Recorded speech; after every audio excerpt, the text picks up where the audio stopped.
All right, we're talking with Joel Hoekstra, guitar player extraordinaire. I may call you a Shredmeister General, if you don't mind. That's. I'll take it. Thank you so much.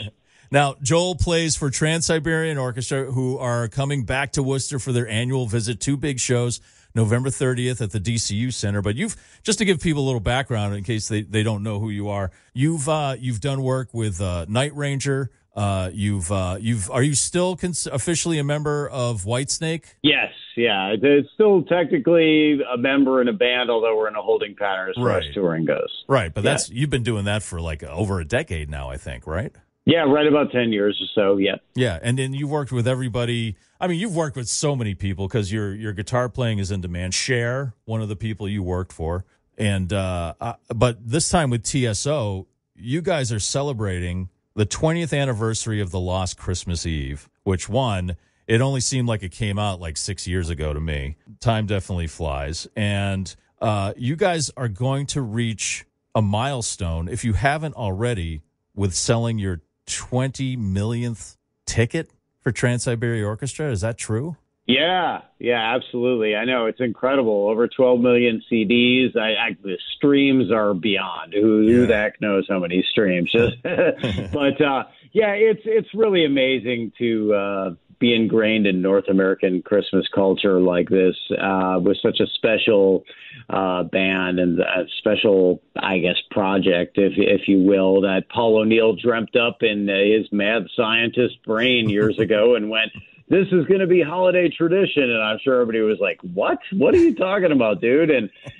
here we are, playing the DCU Center twice in one day. I mean, probably selling both shows out. And it's just an amazing feeling to get up there and be able to play music you love with some of your best friends in the band. We got a special bond and a great bond with our fan base. These people are so loyal. We're a tradition to so many. So many of them are really our friends more than fans, and it's an amazing thing to be a part of as a rock musician, especially classic rock. I watch a lot of the bands retiring, or they're just going into decline, losing original members due to health concerns or whatever, and Trans-Siberian Orchestra is growing, which is incredible. Yeah, it's amazing. And you're right. It's become a tradition. You know what? I think so much so that you're up there with the annual viewing of Santa Claus is Coming to Town. It's just one of those holiday and Christmas traditions. And you can see it if you go to the show. You see like the OG TSO fans, and then now they're bringing their kids, and then maybe sometimes they're bringing their grandkids to see the show. And it's become a real family holiday tradition. And so Paul O'Neill nailed it, I think. I'm sure at the time when he came up with it, he presented the idea when you guys first started making music.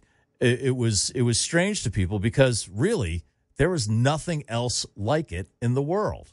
Yeah, I mean, it's a strange idea. I mean, essentially he took the band Sabotage and said, we're going to do a Christmas show. And I mean, I think,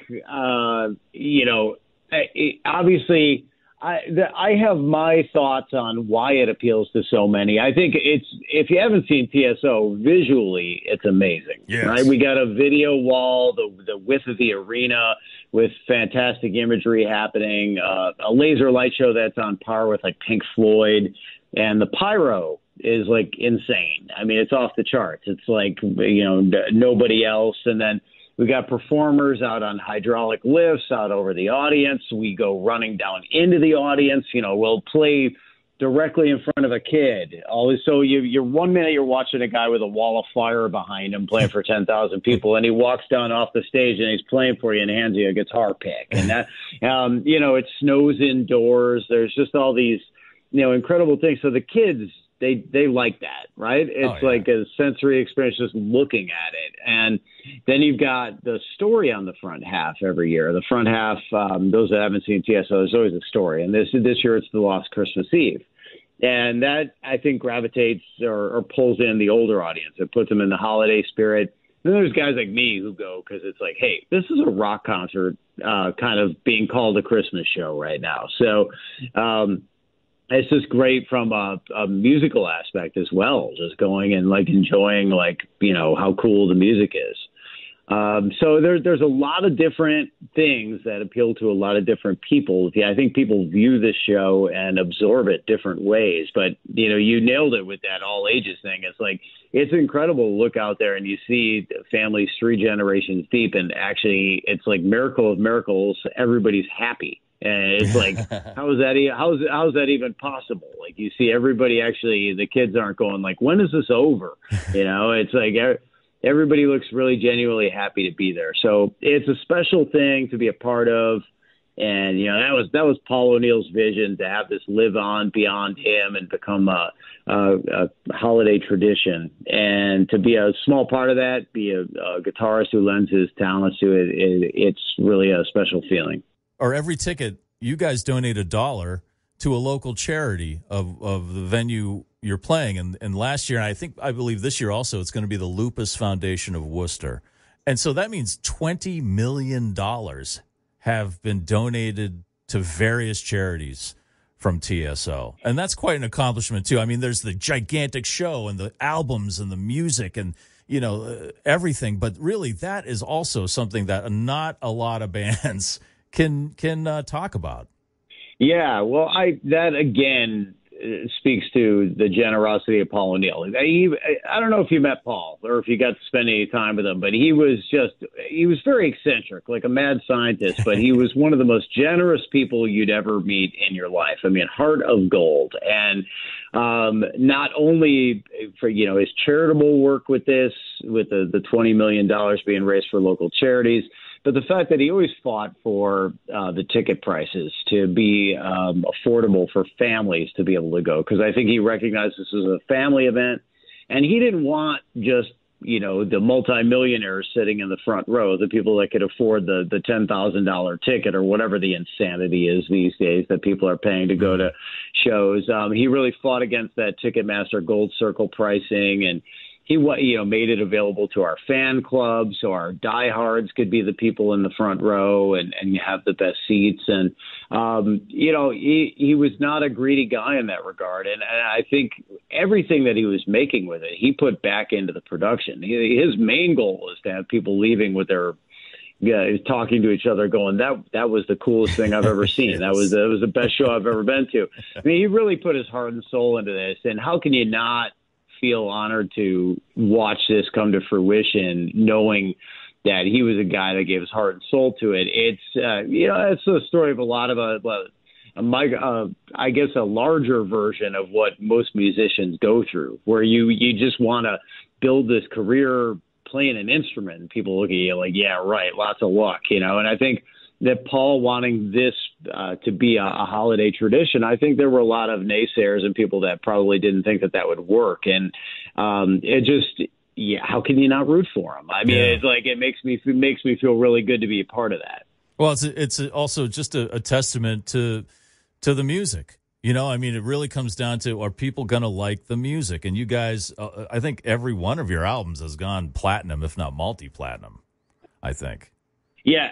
I guess 12 million CDs is what I've been told. Over 12 million CDs and 20 million tickets sold. And last year they gave me a streaming number to talk about too on my talking points, and it was like, you know, so many digits, like I could hardly read it. But I mean, it's like insanity, the amount of streams. So it's cool. I mean, we're definitely part of the holiday culture in North America, and that's, you know, I don't know, man. I just feel really lucky as a guitarist to have the opportunity to do any of these things I've been able to do. I mean, you mentioned playing with Whitsnake earlier, and playing with Night Ranger, and playing with Cher, and I was a part of the Broadway show Rock of Ages. Oh yeah.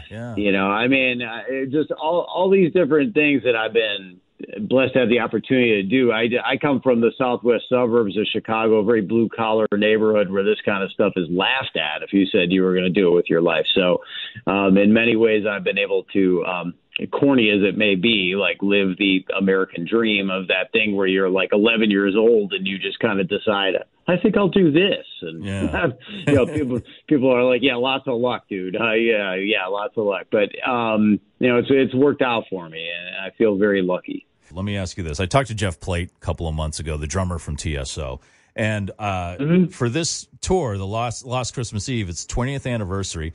And with Rhino Records, they're issuing a double LP set, beautiful double gatefold jacket, 20-page booklet. And then on your website, Trans-Siberian.com, there's an even nicer one that is like a embossed, like kind of slip cover with a 20-page book. And then, you know, the vinyl comes in different colors. And I'm a sucker for colored vinyl, but I just love vinyl in general. So I asked Jeff this in regards to that. What was the first vinyl record that you realize, like, this is not just the music, but this is the whole package? And I love this. Now, just to give you a heads up, Jeff said Kiss Alive 2. No, the first Kiss Alive album. He said that one because you could kind of open it up and look at the pictures. And mine was also a Kiss album. It was Destroyer, because I was like always a comic book fan. And the Kiss Destroyer album artwork was total comic book artwork. And I would stare at it for hours and listen to it for hours. So was there an album like that for you when you first started listening to records? I mean, I was a little bit more of like growing up in the cassette era. Like my initial purchases were cassettes, right. But I did, you know, I grew up with vinyl being played in the house. My parents are classical musicians who also dabbled in, you know, like my mom was into the disco scene and stuff like that. So I remember listening to a lot of vinyl with that. But like visually, I remember as a kid, as weird as it may be, really digging like the Rush stuff. Oh yeah, you know, like 2112 and looking at them in like their silk garments and stuff like that. That they make fun of themselves about it. Yeah. But somehow when I was a kid, I thought they looked cool. I was like, yeah, look at those guys. Those guys they look cool. And you know that and definitely, you know, from the visual perspective stuff. You know, back before we really had videos for everybody or YouTube to look them up. I mean, I certainly made my first Iron Maiden purchase based entirely on album cover. Oh yes. You know, looking at Eddie on the cover of all the Maiden albums and the Black Sabbath album covers. You know, I was kind of coming up like in the Dio era too. So, you know, like Mob Rules and stuff like that, you know, where it's like, wow, what a cool album cover. Like, I want that shirt, you know. Yeah. I remember being completely distraught that I couldn't own that shirt for like day one of school. You know, you want to wear like the cool concert T-shirt the first day of school. I got one other cool vinyl story for you, though. I one of my initial breaks in terms of being like a full-time performer as opposed to like kind of balancing out teaching guitar and playing a bit on weekends, and was a show called Love Janis. That was about Janis Joplin, and her guitarist Sam Andrew from Big Brother and the Holding Company was the music director, and he gave me an autographed copy of Cheap Thrills. And that's something that I still have just because I'm like, wow, this is kind of incredible. Like, you know, I have autographed from, you know, the guitarist from Big Brother and the Holding Company. Yeah. And that's something I'm still kind of like hanging on to for my kids to have, because I mean, Janis Joplin was somebody that transcends all the generations, you know, obviously like one of those transcendent talents that, I mean, people still know who Janis Joplin is. And it's like, we're talking, you know, 60 years later here. It's crazy. That's awesome. So yeah, look for that. Rhino's putting that out, The Lost Christmas Eve. Double album, beautiful gatefold, 20-page booklet. And then if you go to Trans-Siberian.com, an even nicer package there with different colored vinyls and stuff like that. And Joel Hoekstra, always great talking to you about music and TSO coming back to Worcester for their annual holiday tradition.